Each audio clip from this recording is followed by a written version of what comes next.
حضرت قطب قاضی رحمۃ اللہ تعالیٰ علیہ انہوں نے ایک واقعہ تحریر کیا ایک نوجوان کے متعلق، اور یہ واقعہ حضرت بابا فرید الدین گنج شکر رحمۃ اللہ تعالیٰ علیہ نے آپ نے اسرار الاولیاء کتاب کے اندر لکھا، اور فطر الصالحین کی کتاب کے اندر یہ واقعہ آپ نے لکھا۔ فرماتے کہ ایک نوجوان تھا، ایک شخص نوجوان تھا، اب اس کا یہ معمول تھا کہ وہ جب گلیوں میں چلتا، بازاروں میں چلتا تو مسلسل وہ روتا رہتا تھا، مسلسل روتا رہتا تھا۔ اس کا یہ عالم تھا، اور اس کی جو رات گزرتی تھی وہ اس عالم میں گزرتی تھی کہ اس کے کمرے کے اندر اس نے ایک رسہ لٹکا رکھا تھا، اس رسے کو اپنے گلے میں ڈال کر اس رب کائنات کے حضور یہ التجا کرتا تھا کہ مولا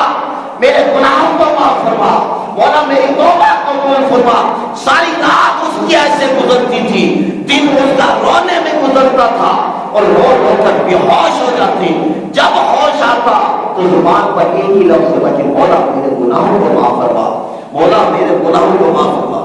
اب اس کا وصال کا وقت جب قریب آیا اس نوجوان کا، اب اس نے اپنی والدہ کو کہا والدہ میری آپ کے ساتھ 3 درخواستیں، 3 جب میں مر جاؤں تو یہ 3 کام تو نہیں کرنے۔ اب پہلی اس کی درخواست کیا تھی؟ والدہ جب میں مر جاؤں تو پھر یہ کام کرنا کہ میرے گلے کے اندر رسی ڈال کر میرے پورے گھر میں گھسیٹنا، اور کہنا ساتھ یہ دیکھو یہ وہ لوگ ہیں جو رب کائنات کے نافرمان ہے،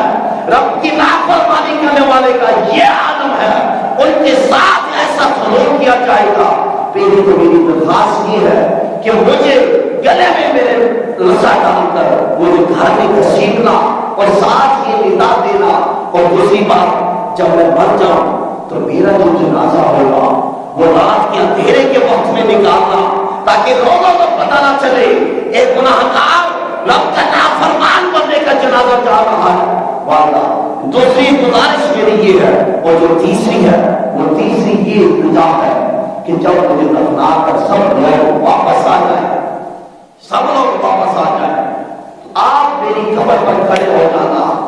اگر میرے پاس بخشش کا اور کچھ نہیں سامان،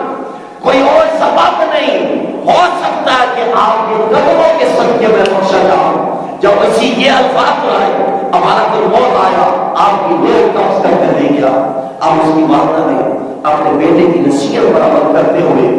گلے کے اندر جب جیسے ہی رسی ڈالنے لگی کہ اب سے آواز آئی، اے خاتون ذرا رک جاؤ، یہ تو کیا کام کر رہی ہے؟ تو اس کو نافرمان سمجھتی ہے، تو اس کو گناہگار سمجھتی ہے، بلکہ یہ تو رب کائنات کا بڑا محبوب بندہ ہے، یہ تو رب کائنات کا بڑا محبوب بندہ ہے۔ یہ ان لوگوں کا عالم تھا، ان لوگوں نے زندگیاں اپنی ایسے گزاری، ایسے توبہ استغفار کرتے تھے، ہر گھڑی ہر لمحہ اجر رب کے حضور جھکے رہتے تھے، اور پھر